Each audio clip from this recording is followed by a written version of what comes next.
The Grow My Cleaning Company podcast helps owners of cleaning companies just like you to grow your company and yourself so you can make more money and finally get the time and money freedom that probably got you into this business. Discover how to automate and create systems that allow you to grow like crazy without losing control. If you dig the show and want to show some love, subscribe, rate, and review on iTunes. It really helps. Enjoy the show. Hey, Cleaning Nation. You are in for a special treat today. I have one of my favorite human beings on the podcast today. This is Nita June Buris. She's one of our next level members. Maybe our buffest female. She might be our buffest male next level member. This girl is like, I call her ma'am when we're in person. I'll just tell you that. But she started a diamond cleaning in the rough service January 2001. So we're recording this in 2021. So girlfriend has got a couple reps in on this deal. She's in Charlotte, North Carolina. They serve both residential and commercial. I'll have to yell at her later. She's still serving residential and commercial with the fifth J. So give us a little bit of, if you don't mind, intro of just like a 2-minute overview on how you get into the company and what the last 20 years have kind of been like. And then we'll dive into some more specific, how to help people grow. Okay. Well, it was a long story short. I left a bad relationship and I was technically homeless, me and my son. And I left my job and my whole life behind, and started a whole new life. And I realized that, I have experience and my background is business. And I used to clean part-time for a cleaning service because I was a single mom at one time. And, I was taking care of my son. So, also did it some in college. So I thought, well, I think I'll start a cleaning service. So I placed the ad in the paper and boom, it took off. I was getting referrals and I kind of grew off of referrals to begin with. And gradually, moved in. Took me about 2 or 3 years, started hiring, grew from there, more referrals. Then I got a website and then it just really started growing. It was kind of back and forth through 2008, but I made it through 2008 and was still going. I had to change and I was always ready for change, always ready for change. And if I tell anybody who's in business, always be prepared for change, because if you don't change, you won't grow, you won't learn. If you stay the same, you're just going to stay where you're at. So that was a big thing for me. And I don't mind change. So that was easy. And so I just kept growing on through the 2000s. And in the last few years, the business really took off. I realized I needed to get out of cleaning. So that's whenever I started looking at podcasts on Amazon. I wasn't looking for podcasts, but I was looking for something to help me get out of cleaning and something to help me grow the business to make it more efficient. That's how I found your podcast. And then the more I listened to podcasts, the more I was like, okay, I want to do this. And so I think, I can't remember if I called or emailed, but then I think it was Lou contacted me. Before we even get into that, let's just talk about it. So it'd been 20 years of you cleaning and hiring, and you still weren't out of cleaning, correct? No, because the business was growing and I wasn't doing as much cleaning as I was, in those first, 5 to 10 years. But let me back up. Around before 2008, hold on. We want to go forward, not backwards. So okay. just to be clear. At one time I did get out of cleaning, but then 2008 happened and then I got back into it. So that's kind of where I dove back into it and then kind of got the fear. And that's where the fear developed, because I was afraid to stop cleaning because of what happened in 2008. So hold on, real quick. Let me break it down for cleaning. Okay. You're going to say a lot, and I want to make sure we get everything before we go forward. Right. So I heard a couple things. First of all, I heard there's 2 things I want you all to listen for. One, 2 or 3 times you mentioned 2008. What happened in 2008, if I may ask? That's when the bottom dropped out of the market and I lost almost all my commercial clients. They started cleaning themselves or they went out of business. Let me encourage all of you guys and gals. Anytime we externalize, we're always putting ourselves in a place of vulnerability and reactiveness, right? If the market, COVID, the market, the bubble, whatever can put us out of business, I would encourage all of you, as opposed to go, well, there you go, we had a good run and I'm done, to go, okay, well, what is the flaw in my business model, right? Because every business didn't go out of business, that's for sure. And every business didn't take their cleaning in-house. I guarantee all the big businesses continued paying cleaners. So I want to encourage all of you guys to kind of own your side of the road and never just be like, because we get that. And the reason I'm picking on Nina for a 12-year-old thing or 13-year-old thing is we're getting this a lot during COVID, right? We coach several people in the same markets, and we'll hear some people go, well, there's COVID, what else could I do? And other people are going, I'm crushing it during COVID. So it has everything to do with how you respond, not how it is. So first thing I want you to take away. Second, I want you to hear what Nina said. She did not go searching for, I need a coach, whatever our services are. That's not what she was searching for. She had a problem and she was searching for a solution. So she said, I want to get out of cleaning forever. And guess what she found? Probably a podcast or some content that we'd created for free that was, here's how to get out of cleaning forever. So the reason I share that for you is a lot of us, when we go to market, we want to sell cleaning services. So we'll say stuff like, Mike's cleaning service, buy my cleaning service. I have cleaning services. And we talk about the service that we want, but that's not what people are searching for. People have a problem and they're trying to solve it, right? So stop yelling at your cleaner. Stop wasting time with your cleaner. Stop arguing with your husband over who's going to clean the house. Stop feeling guilty because you don't have time with your kids. That's the problem that they're trying to solve. So just like Nina very naturally kind of walked through her progression, that's how your people are. So I want to make sure we get it when we buy that way. When Nina told her story, nobody thought that was crazy. Like, of course, she didn't want coaching. She wanted to get out of cleaning. And if I tried to sell coaching, which is, I guess, what we do, we wouldn't have connected. But when I offered, here's how to get out of cleaning, that allowed her to come. Third and final thing, Nina, and I'm loving your story, Nina, because it's so representative of so many different things. There's 1,000 lessons we can unpack, and I'm going to have you continue. I just want to make sure everyone gets what you're saying, like 17 important things. I want to be like, hold on, let's make sure we unpack some of the value in the 2 or 3 we said, and then we'll get the next 2 or 3. So the last big value thing I want you to hear from Nina, and this is so typical, is she's like, well, I started for 5 years or 2 or 3 years, I think you said, doing all the cleaning. And then I think it was 2.5 years. That's fine. And some people take 10, some people take 6 months. So that part is there's phases, and we kind of get to determine how much we want to tolerate in each phase. So I clean everything, and some people do that for 2 weeks and some people do it for 20 years, right? Nina chose 2 or 3. Then there's, well, wait a second, I can only clean so much and I can only make so much and I don't like cleaning all day. Maybe I can get some help. So we get some help, but we're still cleaning as much or more than ever. And now it's just, as opposed to cleaning 30 hours a week, we're cleaning 30 or 40 hours a week and running a company 20 hours a week. So we want to drop dead. And some people live there forever. Right. And then we get out the next step is I'm quote unquote, I'm doing the huge air quotes, podcast friends. I'm out of cleaning. Well, unless there's an emergency. Well, how often is there an emergency? Some weeks, none. Some weeks, 7 times. I got to clean every day. So that's step 3 of kind of the metamorphosis from cleaner to owner is generally I don't clean, but I still have to clean. The problem is, even if you're like, I only have to clean, 1 to 5 times a month, you don't know when it is. And you have no control over your life, right? If you could work a regular 8 to 5, 40-hour week job, that's not great, but at least you know what to expect and you can make plans. I would almost take that over. You only got to work 10 hours a month. That's all. But I get to say when they are, and you get no warning, and it's stressful. And whatever plans you have, those are gone. And we tolerate that because we think, and just like when we start cleaning, we have nothing. When we start our business, we have nothing. And then we clean 30, 40 hours a week and make a living wage barely, but we have to clean all the time. And we're like, well, this is at least better than being broke or having a job. And then we hire people and now we're making more money. Supposedly, typically we don't make any more profit, but our company's bigger and we're still cleaning, we're managing. And we're like, but at least I have help. So we keep thinking we're better. And then we finally get out of cleaning and we don't have to clean 30 hours a week, but we do have this master, this leash that just anytime he yanks that chain and we yelp and get to work clean. Whatever, our husband, our wife, our spouse, our kids, all y'all got to go. I got to go clean toilets. And that sucks. Until we say, I am done cleaning forever, no matter what, I don't clean. I own a cleaning business. I never, ever clean.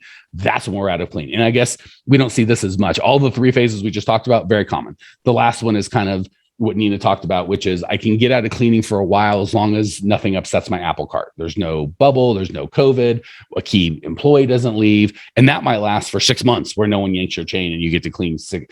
And that doesn't go as often. And then the last step is I never clean no matter what. I have systems and processes that make sure I never clean, period. So I just want everyone to kind of see, Nina was just telling her story, right? She wasn't trying to like fit into some sort of narrative, but her narrative was perfect for exemplifying kind of what most owners go through. And again, the heartbreaking part is we'll get people, a lot of times ladies that have been cleaning for 20, 30 years, and they're still on step 1 or 2. It's heartbreaking. So that said, Nina, when you came to us, I'm not as worried about who you talked to and all that sort of stuff. I'm more worried about what made you want to change, and what was your fears? What were your frustrations? Where were you stuck? What was making you crazy? I think it was a mindset. I typically have a pretty good mindset. I'm a very upbeat person, but then I have those downtimes where I'm like, man, I wish I'd just work with somebody else. I don't want to do this. It's those days, and it's those days I have to clean, and it was frustrating. I still, to this day, even though I've been with you guys, I'll find occasionally I'm cleaning and I'm learning, I learned that A, B, C, D, E to Z. And, Let me just, for the folks at home, let me explain what that is. Because I'll get angry emails. What are you talking about? You did So typically when folks come to us with, I'm cleaning sometimes, right? There's the business has my chain and it yanks it periodically and I don't like it. And when it yanks, I clean right now, middle of the night, middle of the day, whatever plans I had, those are done. 80% of that is understaffing, right? We don't have a system to hire, or we do have a system to hire, just miserable, right? There's some version of, I get 100 applicants. I go through 26 applications. If I'm being honest with myself, I give up after that and leave the other 75 to rot because it's so frustrating. Of the 26 people I call, 15 of them and chase them, and it's like herding cats. And of the 15 I get a hold of, 7 say they'll show up. Of the 7 that show up, I blow 2 or 3 days waiting for these 7 to show up. 3 or 4 actually walk in the door. Of the 3 or 4, 1 or 2 or 3 instantly within a minute, I'm like, oh my God, no. Of the 1 or 2 that are left, maybe 1 is like, not really a good fit, but if it ain't, I'll be cleaning tonight if it ain't this guy, so I guess he can start. Nina's like, oh crap, he's got me. He watched me. And then maybe, God willing, on a good week, we'll have 1 good employee. So because that's so miserable, as soon as we get barely staffed, right? Like scotch taped together, where as long as nothing goes wrong, and something's always going to go wrong, we're quote unquote fully staffed. And then we go, this is such a miserable hiring process. I want to do it no more. And then until something goes wrong and they're like, forget it. It'd just be easier to clean. And then we get sick of cleaning and we start the whole disgusting process all over again. So 80% of the lack of cleaning is we don't understand what fully staffed is, right? We feel fully staffed is wildly different than what actually fully staffed is because it's such a miserable process. So obviously step 1 is get a good hiring process. And that's part of what we teach. But what Nina's talking about, which is going to be, I don't want you to think this is the solution. This is once you've got a good hiring process in place, this will help. But until you have a good hiring process in place, this is worthless to you. But what A, B, C, and D is she's talking about most of the time, especially before we have a process. A is the cleaners that show up are supposed to show up. B is somebody doesn't show up. I beg the people that are already overworked to work even more. And I arm wrestle with them and they either don't do it or they do it. I feel like I owe them like money and riches and whatever. And then step 3 is the owner cleans. That's our A, B, and C. We want you to have, before something happens, you've got A, B, C, D, E, F, G. So you've got 4 or 5 things that you can take, none of which involve the owner clean. All right, please continue. I just didn't want you to gloss over that. No, it's okay. It's okay. So, and one thing I didn't realize was that I already had certain systems in process, but I needed to go further because I was still cleaning. So my ABCD, which I already had another company to help me, my friend's company, when I needed help, he helped me, I helped him, vice versa, we traded off. So, but, getting out of completely was still a challenge and still a little bit of a challenge to this day. I did recently hire a floater. Thanks to you guys teaching me how to do these group interviews. It's made it so much easier and I love doing it. If I could do group interviews every day, that would be my job because I love doing it. I love talking to people and meeting people and it's just, if other companies wanted me to do that, that's what I would do.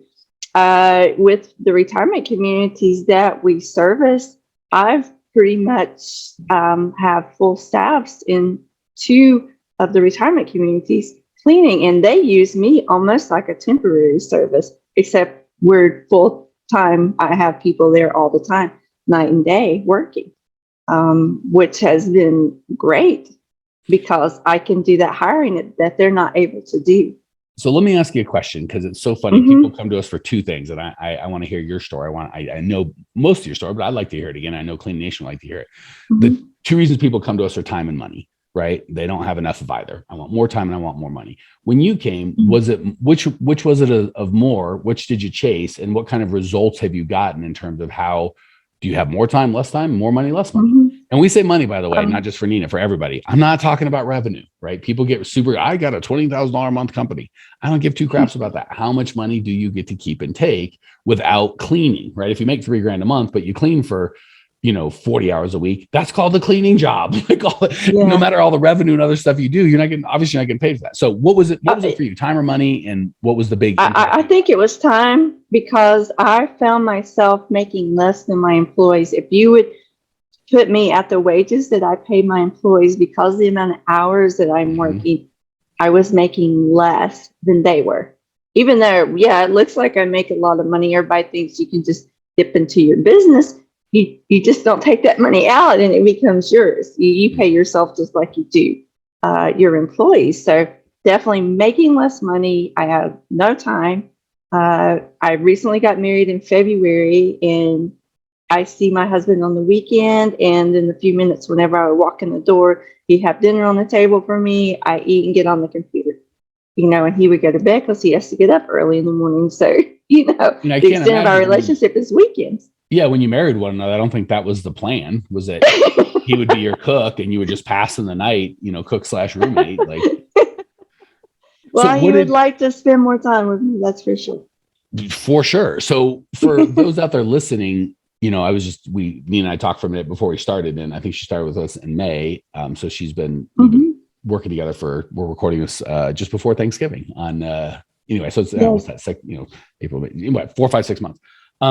For those of the listeners that don't have the benefit of getting to work with us for like you have, can you distill down what the biggest kind of takeaways and ahas that you've gotten that enabled you to make that transition? I think the biggest thing was the hiring funnel, learning to work that hiring funnel. I turned it off one time and regretted that. I won't do that again. It was a lesson learned. Sometimes I have to learn the hard way. But I did learn getting an assistant to help me with my emails, and scheduling was a big help, and training her to help me do invoicing took a lot of off my plate. And then that allowed me to be able to go out and focus more on the hiring and to fill all these job positions that I have. I still am growing, so I'm consistently hiring. And you think you have enough, and then you have, more positions come open. And so you just continuously hire. And that was a big thing, learning that, because for me, it was like going out.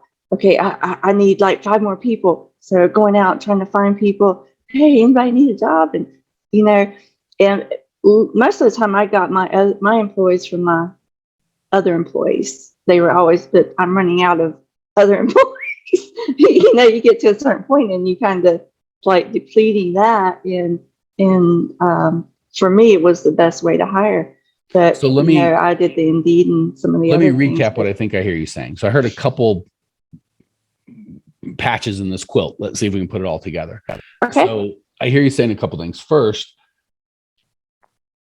the problem is, and I think this is what happens with so many owners of cleaning companies, you had good, so it was harder to get great, right? If your life was just a complete mess and you had nothing that worked hiring, you might have gone to get some help sooner, but you didn't have that. You had some things that were working that kind of tricked you into thinking, maybe I got this, maybe it's okay. So you had a good referral network, which is super important, by the way, guys, gals, the number one, we don't talk about it a lot because it's not scalable at all. Just like Nina said, at some point you run out of other employees, right? Which, believe it or not, isn't true. Once you get to like 30, 40 team, 50 team members, you should have a steady, that can almost be like more than half of your your lead flow as it comes to new employees, because the quality will be higher, but the quantity is sporadic, right? It is what it is. When you've got 0 to 20 cleaners, you got 6 guys or gals, they know the people that they know. Like once you've kind of run through that, unless you're like, hey, go meet more people, like you're kind of stuck. So that's please don't hear me knocking referrals. Those are the one of the best sources. It's the least scalable, but it's a really good source of quality. So because you had that, and it sounds like you had a relationship with another cleaner where you could kind of like scotch tape this together. All right, if my guy didn't show up, your guy will come. If your guy didn't show up, my guy will come. That's what I was doing. Plus, in case of emergency, I've got this miserable hiring process that I hate, but I can do it if I have to. You had enough to be like, okay, I'm good, but you weren't good. So or you were good, but you weren't great, right? You still weren't living the life. And again, I don't want to sound judgmental. I'm not judging you. If any of you are out there listening and you're happy with the system and process you have, and you're living the life that you want, both time and money freedom, then don't do my thing, do your thing. If what you're doing is working, go. But we tend to, because we're walking through life in so much pain we have to have, just to get through the day, we have to have defense mechanisms, right? We have to tell ourselves it's not that bad. This is better than before. So we kind of tell ourselves softening lies. I hear this all the time. I love cleaning, Mike. It's not that bad. I love cleaning. What they're really, and Nina's nodding her like, that wasn't my lie, boy. I did not love cleaning. But we'll even tell ourselves these lies because we're like, either I tell myself I love cleaning, so it's okay when I have to clean, I'll just say I love it. Because that belief, adopting that belief is easier than having to deal with the real problem when my system isn't working. So the thing I want to give you is whatever your story is, and it may not be that you love cleaning. It may be, I don't mind. It's better than it was before. It's not so bad. If that's truly your truth, you're like, I love my business. I love the time I put in. Everything's good. You're good. Do what you're doing. But if you've got that gnawing feeling inside that you kind of like, shut up, I can't talk to you now. I got to go clean. I got to go do rags. I got to like do important things. You got to listen to that thing. Because if you don't, you're never going to do anything to change it. You just be stuck. So with Nina, I would say, I wish I could say, coming to us and working with us is the best thing you ever did. And that was the magic. And I'd like to think we contributed. But really, until you got to the point where you were clear on, I got to get this fixed. I won't live like this anymore. You did something. You went for you. It was going on Amazon and trying to solve that problem. And when you saw something, following up and taking action. So your route, Cleaning Nation, might be different. It might be listening to this podcast. The first and most important step is really doing an honest assessment, right? Give yourself a little like, okay, I'm going to strip away all the lies I tell myself about it's okay. It's not that bad. I don't mind. My husband won't be pissed. My wife doesn't mind me working all the time. She's supportive. There's a difference, by the way, being supportive and happy and supportive and miserable. Most of the people I talk to have amazing spouses that are supportive, but they're still miserable. Like, okay, just because my wife's miserable, but she says it's okay. Is that okay? Like for me, that's not okay. So I would encourage you, the action item here would be to just take a minute to really assess your business and your life, time and money, and go, is this where I started is this where I thought I'd be when I started? Is this the time and money freedom I had? And if it's not, take away all that softening lies. There's that bull crap of it'll be okay. It'll just get better. I'll just work harder. It'll figure itself out. I've got, there's always a new thing. Steve, my good employee, said he's got his friend Susie. She's coming in and she's going to be, we tell ourselves all these short-term stories. But if we look back, you're like, well, Steve and Susie haven't solved it for the last 5 years, right? They're not magically going to solve it tomorrow. I got to do something different. So I just want you guys to get as much as the tactics and techniques and things that we had Nina do that helped, until she said, I'm not going to tolerate this life anymore. It's not good enough. I'm not accepting it. I'm not going to be a stranger tonight with my husband. That was the magic first step. Am I being completely crazy, or how did you experience that on your end, Nina? You are exactly right. For me, it wasn't so much that I liked cleaning. It was, I was good at it, but I have a personality where I have to be the best at everything I do. I've been that way since I remember my first job as a cashier. I looked at all the other cashiers and I was like, you know what? I think I can be the best cashier here. And this was in high school. And I made up my mind that I'm going to be the top cashier. And so I put my mind to it and I did it. And that's just the kind of person I am. No matter what it is I do, I want to be the best. I don't have to beat anybody, but I want, in my mind, I focus and I have to be the best at no matter what I do. Like, I want to have the best cleaning business that I could possibly have, that I could possibly run, where I'm servicing not only my customers, but my employees and my community, because it's very important to me. And if I'm cleaning, I'm not helping anybody except for that person I'm cleaning at that moment. And it's very frustrating. Let me translate that for everyone else, because that is such a common theme. That honestly, Nina, that was better than my example of, I do hear quite a bit, oh, I like cleaning. And I know that that's not the truth. More often I hear exactly what you said. There's this fear and belief. I'm the magic cleaner. I'm the best. No one can clean like me. If, which is good for our ego, right? I'm the best, whatever it is, cleaner, cashier, wife. And then sometimes that's good. I want to be the best husband because that's really an important measure. But what we don't do is finish the thought that Nina actually finished. So we say, I want to have the best cleaning company. And ignorant is too strong of a word, but we, from lack of experience, translate that to, I need to be the best cleaner. And then we translate it to, I am the best cleaner. Well, guess what? I've talked to 1,000, quote unquote, the best cleaners, and 999 of them, by definition, are not correct, right? Because only one could be the best. And guess what? None of them made any money. The best cleaner out there is cleaning the toilet broke, making $15 an hour. What we really want to say, and that's where Nina was able to kind of see and close the loop, is I don't want to be the best cleaner. I want to have the best cleaning company. And that's a weird thing that we make that connection, like, oh, to have the best cleaning company, I need to be the best cleaner. Again, it's an ego stroke. When I say, Nina, you're the best. No one can clean my house like you. You're amazing. I love you. Yeah, Nina's rolling her eyes because she's been through that. She knows that where she knows by the when you're new, we don't know where that ends. We're like, I'm the best. My clients will only tolerate me, right? Because it's an ego stroke and it's about us. So we can stay in our safe little comfort zone of going to do a very comfortable thing. You give me money, I clean toilets. At the end of that, I feel good because the way I'm wired, the house was dirty and now it's good. And I can point to my work and say, I did that. And then someone gives me money for it and tells me what an amazing human being I am. Fantastic. And if that's all you want out of life, God bless. There's nothing wrong with that. That's honorable work. Go do it. For many of us, so that's not why we got into cleaning. We wanted something bigger. So we can either be attached to that belief of I'm the best cleaner. My clients will only do me. Here's one that I'm going to hit you right between the eyes, Cleaning Nation. For those of you who are like, oh, he hasn't got me yet. Here I come. I can't risk my reputation with anyone else because they'll all do it wrong and ruin my reputation. So we kind of make this highfalutin sounding, I'm a person of integrity thing. But what we're really saying is, I don't want to be a business owner. I want to be a cleaner. So really important that you close that loop. Nina started with, I'm a good cleaner. I want to be the best at cleaning and people love and need me. And then pretty quickly went, what I discovered or decided that meant to me was I want to be the best owner of a cleaning company. And those are mutually exclusive. The best cleaner is not the best owner, and the best owner is never going to be the best cleaner. Period. End of sentence. That's it. I use McDonald's all the time. Their burger ain't great, but they sell the most of them, have the most impact on the world as it comes to burger creating. There's some dude in probably Texas that makes a mean hamburger, maybe Kansas City, that's better than anyone else in the world. That dude's making $41,000 a year, and the 173 people that buy his burgers every year, their lives are changed a little bit because it's an excellent burger. McDonald's, however, is in a whole different business. So I just want to encourage you guys and gals, don't tolerate the lies of it's okay, I'm fine. And then the lie Nina brought up is insidious. I don't want to risk my reputation. No one can do it like me. I'm the best. My clients will revolt and their lives will end if I don't personally clean their stuff. Those are all weak beliefs that are just going to eat your freaking lunch. All right. We have gone way too long because you were too fascinating. Nina, you got 30 seconds to end us up. If you had one thing you could say to Cleaning Nation to help get them the time and money freedom that you're achieving, what would that be? I would say, do this program and you will not regret it. I don't ever want to leave. I want to become permanent here. I want to be in the Millionaire Mastermind.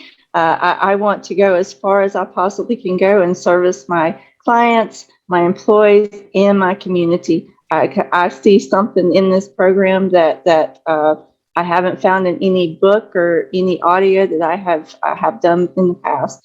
And I just see myself, growing in the best way possible, just being with you guys. So that hits and the camaraderie here. One, as a coach and owner, I want to cry and give you a big hug and go, you're so sweet and I love you. And you are the best. Two, as a podcast host, I'm like, all right, that clearly sounds like that was scripted. I set you up to say that.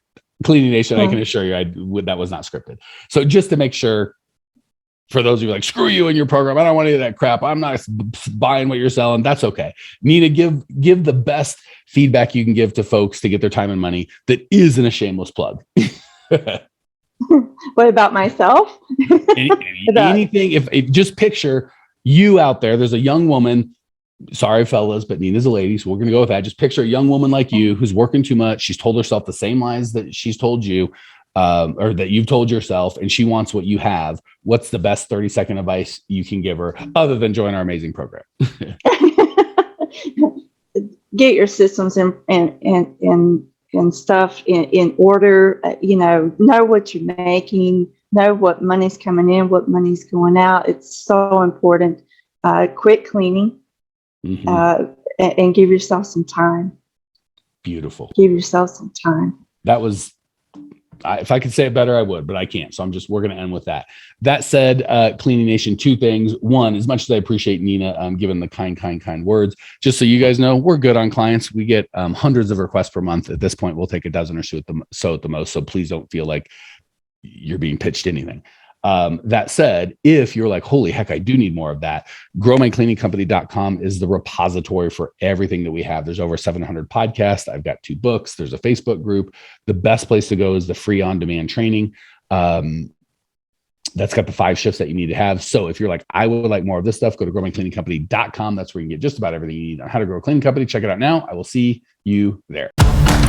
Well, here we are, the end of the podcast, and you made it. Great job. I've got a little bonus for you for sticking through with me. But like I mentioned before, if you got value out of this podcast and you want to show a little love, subscribe, rate, and review on iTunes, Spotify, wherever the heck you're listening to this thing. Share with a friend, share the love. And as a special thank you for those of you that stuck with me to the end, how about I give you my personal phone number so we can text? It's a great way for me to get to know you, your business, your goals personally. So shoot me a text now, 602-932-6431. 602-932-6431. I am the only one who responds to these texts, and I will personally respond to everyone I possibly can as long as this number is manned. Don't know how long we're going to keep this at the end of the podcast, so grab it now. 602-932-6431. Give me a text. Say hey. Can't wait to meet you.